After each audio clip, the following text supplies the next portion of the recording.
Imagínate tener tanto dinero que las leyes de tránsito, la policía y las fronteras internacionales dejen de existir para ti. Que puedas subirte a tu hiperdeportivo de $1 millón, cruzar 3 continentes en una semana, pagarle multas al contado desde la ventana a los policías que te detienen y terminar la noche de fiesta en la mansión Playboy. Suena a la mejor película de Hollywood que nunca nadie filmó. Pero durante más de una década, esto fue completamente real. Y hay una parte de esta historia que los videos de Instagram no te muestran. Hay sangre en el asfalto, hay una pareja de ancianos que iba conduciendo tranquila por su pueblo un día cualquiera, y hay un hombre que después de destruir vidas ajenas intentó escapar en un jet privado. Aquí en el canal, ya hemos contado muchas historias del siglo pasado, muchas de ellas fueron glorias y ascensos. Pero esta de aquí, realmente casi dejó de existir. Hoy vamos a desenterrar el Gumball 3000, cómo nació este monstruo, hasta casi su fin.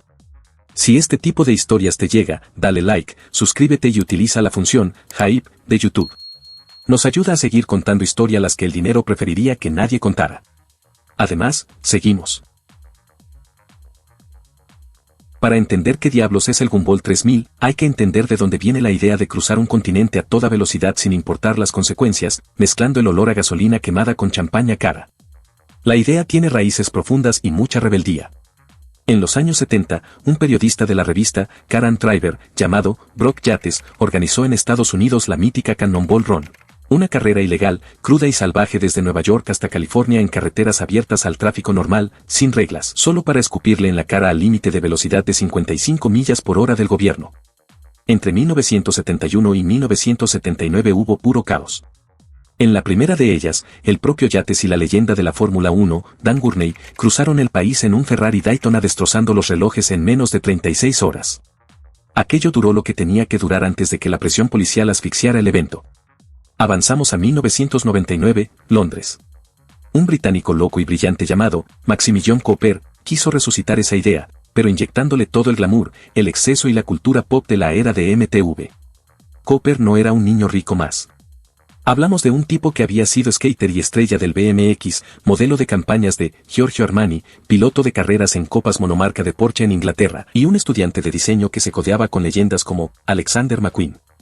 Cooper quería crear un monstruo que fuera simultáneamente un rally, un festival de música, un desfile de moda y una fiesta privada rodante que arrasara con Europa. Invitó a sus amigos más influyentes. Estamos hablando de la supermodelo, Kate Moss, directores de cine como Guy Ritchie, estrellas pop y docenas de caras famosas de la vida nocturna londinense. La cuota de inscripción arrancó en unos $8,700, que para ese grupo era literalmente el cambio que llevaban en el cenicero de sus autos. El plan era salir de Londres en sus superdeportivos, cruzar Europa hasta llegar a Rimini, en Italia, y volver a Inglaterra, con fiestas en castillos cada maldita noche. El truco legal fue brillante. Oficialmente, ante las autoridades, esto era un rally de regularidad, un paseíto turístico. Sin cronómetros, sin premios por llegar primero. Pero seamos honestos, si pones a millonarios adictos a la adrenalina en Ferraris y Porsches a 320 km por hora, y les dices que hay una fiesta en otro país, ¿alguien va a respetar los límites de velocidad?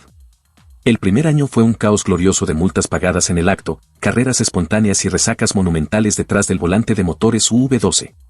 La marca Gumball 3000 había nacido y la bestia estaba suelta. A principios de los 2000, el Gumball explotó y se salió completamente de las manos. Las inscripciones subieron, llegaron participantes de todo el planeta y se convirtió en el patio de recreo definitivo para millonarios, celebridades y forajidos del asfalto. Por ahí pasaron raperos, atletas extremos y toda la pandilla de yacas que encontraron en el Gumball su escenario ideal. En ediciones épicas como la de 2006, figuras como Ryan Dunn y Bam Margera recorrieron el mapa destrozando coches de alquiler sin ninguna piedad, mientras tipos como Tony Hawk se sumaban a este circo rodante. Y aquí es donde empiezan los mitos. Muchos creen que la famosa escena donde Bam Margera y Billy Idol cortan el techo de un Lamborghini con una sierra radial pasó en pleno Gumball. En realidad, eso fue para la televisión en Viva la Bam, pero ese mismo Lambo sí participó en el rally después.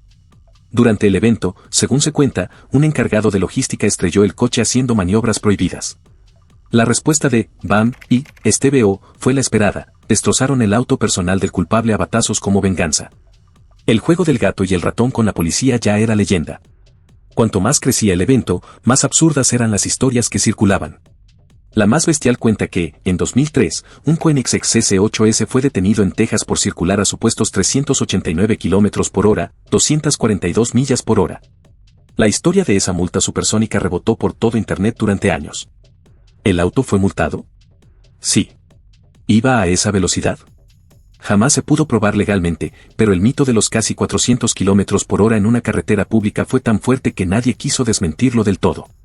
Algo parecido pasó con el cuento de un tipo que supuestamente compró un auto deportivo nuevecito, solo para quitarle la tapa del aceite que necesitaba y lo dejó abandonado. Pero eso era lo mejor de esa época. El Gumball ya no era solo un rally de ricos. Era una máquina de crear mitos donde la frontera entre los hechos y la ficción desapareció por completo. A mediados de los 2000, Maximilian Cooper decidió que cruzar Europa o los Estados Unidos ya no era suficiente. El Gumball tenía que hacerse global de verdad, un solo rally atravesando continentes completos, de extremo a extremo del planeta. El problema logístico era monumental, como mueve 120 superdeportivos, desde Bugatti Veyrons hasta Rolls-Royces a los que los dueños no van a confiar a ningún transportista comercial, de un continente a otro en menos de 24 horas para que la fiesta no pare un solo día. Los barcos tardaban semanas, los ferries no alcanzaban. La única solución eran los aviones de carga más grandes disponibles en el mercado, los Antonov AN-124, bestias de la era soviética con la capacidad para cargar más de 120 toneladas en su panza. La organización contrató varios de estos gigantes rusos, que olían a combustible de aviación militar barato y chirriaban en formas que ningún Boeing comercial hace. La logística era una obra de arte del desperdicio financiero, los pilotos llegaban al aeropuerto de turno, subían sus millones de dólares en coches por la rampa trasera del Antonov como si estuvieran subiendo una carretilla de supermercado al maletero del coche. Se instalaban en la cabina de primera clase del avión de pasajeros que acompañaba el vuelo, y horas después aterrizaban en otro continente. Descargaban los coches y seguían a fondo en un país diferente, con jet lag, resaca de champán y el acelerador al piso. En la edición de 2006, la más ambiciosa hasta ese momento, el rally salió de Londres y cruzó Europa por Viena, Budapest y Belgrado. Entonces los 120 coches y 300 personas abordaron 3 Antonov AN-124 y un Boeing 757 de pasajeros. Aterrizaron en Phuket, Tailandia. 2 días conduciendo por la jungla tropical hasta Bangkok. Otro vuelo a Salt Lake City, Utah. El tramo final por Las Vegas hasta cruzar la meta en Rodeo Drive, Los Ángeles. La mansión Playboy de Hugh Hefner como fiesta de clausura. Snoop Dogg en el escenario. Piénsalo, un día estabas pasando los Alpes suizos a todo lo que daba el motor y 24 horas después conducías el mismo coche por la selva tailandesa con el mismo copiloto y la misma resaca de champán de la noche anterior. El Gumball era ya un concepto completamente aparte de cualquier cosa que el automovilismo hubiera conocido. Y los que estaban adentro se sentían intocables. Creían genuinamente que su dinero los protegía de la física y del Estaban profundamente equivocados. Cuando juegas a la en calles públicas ano tras ano, cambiando de continente como quien cambia de camisa, tarde o temprano la recámara detona. Para muchos críticos, el Gumball llevaba años construyendo una sensación de impunidad. Desde fuera, parecía que muchos participantes actuaban como si el dinero y los abogados pudieran resolver cualquier problema. Esa ilusión de dioses del asfalto se hizo pedazos el miércoles 2 de mayo de 2007, en un choque que destruyó el alma, la arrogancia y la reputación del evento. Ese año, la ruta cruzaba las venas de Europa del Este. Una de las etapas transitaba por la República de Macedonia, hoy Macedonia del Norte, conectando el puesto fronterizo griego con la frontera de Albania. No estamos hablando de un circuito cerrado ni de un autobahn. Era la carretera M4 a la entrada del municipio de Struga, una vía secundaria, bidireccional, bordeada de polvo y vida real, donde la gente común iba al mercado o a visitar a su familia. Nicholas Morley, un adinerado promotor inmobiliario británico de 30 años, manejaba un T-Chart Porsche 997 Turbo. Un misil alemán modificado para escupir más de 600 caballos sobre el pavimento. A su lado iba su copiloto, Matthew McConville, de 36 años. En algún punto de esa carretera rural, por razones que los tribunales discutirían durante años, el Porsche colisionó de frente contra un Volkswagen Golf local. Dentro de ese Golf iban Vladimir Sepunjovsky, de 67 años, y su esposa Margit. 2 personas conduciendo por su propia ciudad en un miércoles cualquiera, sin ninguna relación con el circo de multimillonarios que había invadido su país. El impacto fue y brutalmente asimétrico. Las jaulas antivuelco y los airbags del Porsche salvaron a sus ocupantes, Morley y McConville salieron prácticamente ilesos. El Golf fue aplastado. Vladimir murió ese mismo día. Margit sobrevivió 2 días más antes de fallecer el 4 de mayo en el hospital de Skopje. Lo que ocurrió después del accidente es objeto de disputa. La policía macedonia inicial afirmó que los británicos abandonaron a las víctimas y huyeron hacia la frontera. Los abogados de Morley insistieron en que esperaron a las ambulancias antes de continuar hacia Albania para reportar el incidente, como confirmaría el Daily Mail citando fuentes cercanas al caso. Lo que no está en disputa es lo que ocurrió después. Morley fue sometido a interrogatorio, un juez le fijó una fianza de 17.000 libras con orden estricta de no salir del país, y Morley pagó en el acto. Libre en las calles de Macedonia, levantó el teléfono y llamó a un jet privado desde Londres para que lo sacara de los Balcanes antes de que los cargos se endurecieran. La policía lo arrestó en la pista del aeropuerto de Skopje cuando estaba a metros de subirse al avión. Las imágenes explotaron en la prensa mundial. El glamour del gumball se evaporó en cuestión de horas. Patrocinadores como Adidas retiraron sus contratos de inmediato. Los gobiernos europeos que habían tolerado el evento durante años empezaron a mirar el rally con otros ojos. Maximilian Cooper, que encabezaba el convoy en algún punto de los Balcanes, recibió la noticia y publicó el comunicado oficial el 3 de mayo, el rally de 2007 terminaba ahí.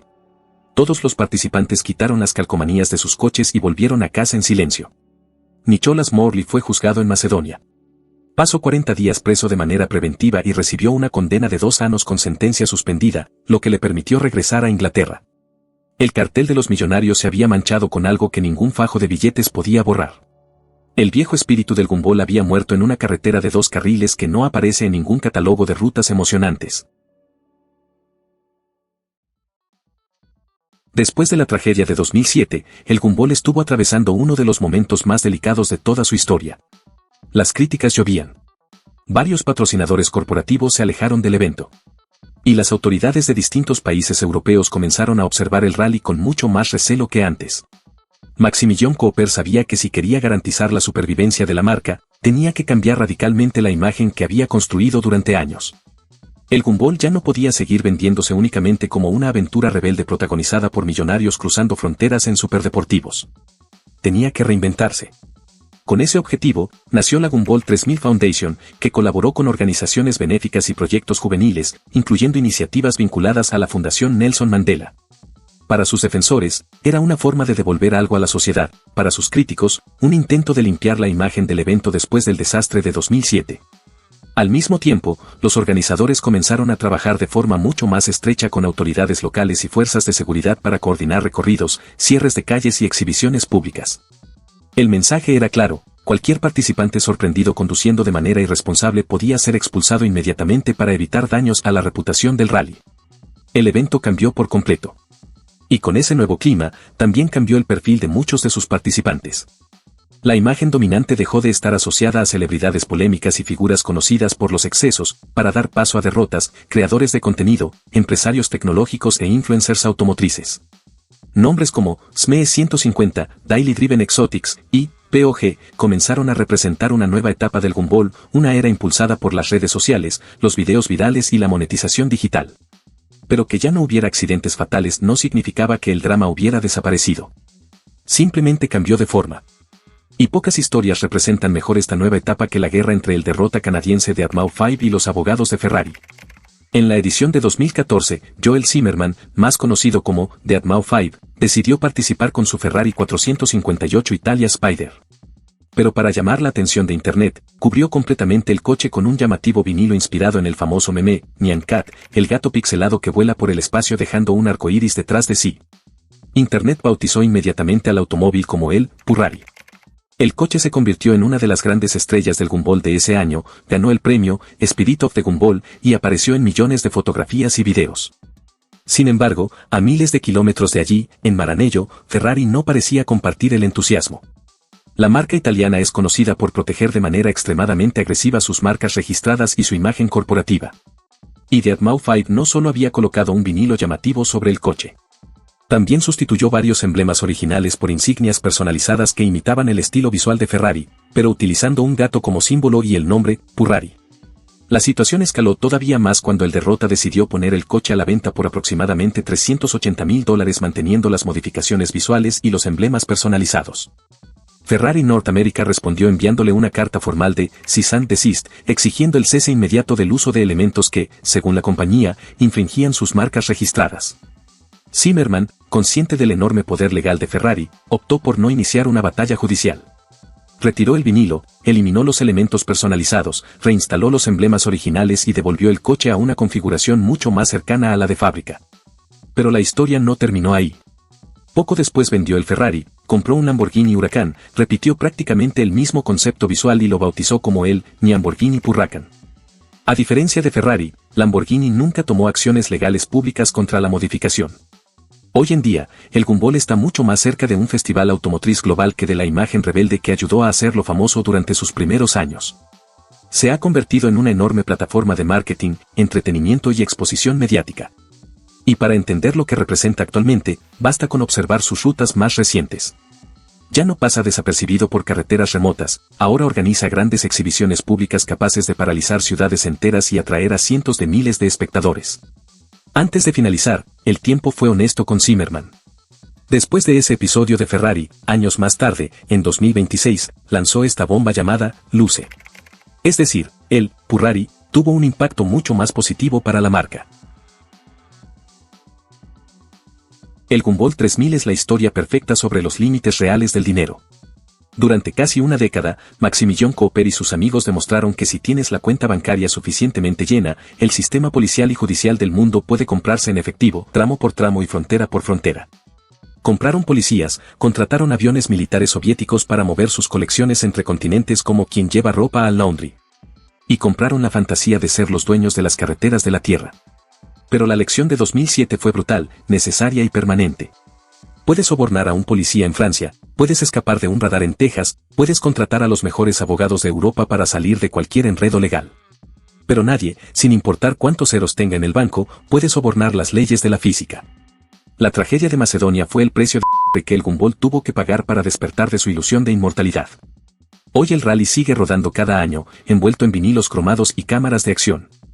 Pero los que conocen la historia completa saben que debajo de todas las luces de neón y los reels de Instagram se esconde el fantasma de lo que este evento fue en sus años más oscuros. La demostración más cara y visible de que tratar las calles públicas como tu circuito privado tarde o temprano le cobra la factura a alguien que no firmó para estar en esa carrera.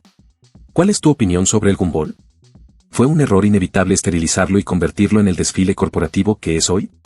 ¿O el accidente de 2007 dejó en claro que el evento original nunca debió existir como existió? Escríbelo en los comentarios. Nos vemos en el próximo video.